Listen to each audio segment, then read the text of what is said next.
Hi guys, so today we will have another product review. This time, re-reviewin natin yung soap from Beauty Derm, which is the Ultralight soap. Ito siya.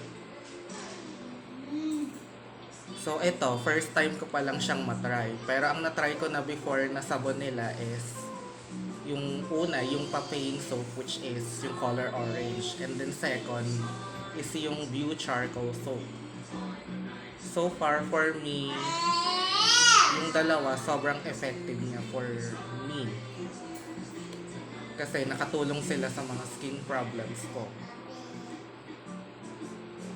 And ito naman, first time ko pa lang siyang matry. So hindi ko pa masasabi kung talagang effective siya.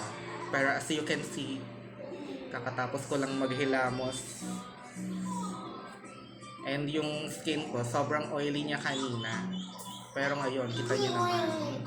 Diba? Nawala yung pagka-oily niya. So, yun lang guys. So, I hope na gustuhan nyo yung short review natin about sa Ultralight Soap from Beauty Derm.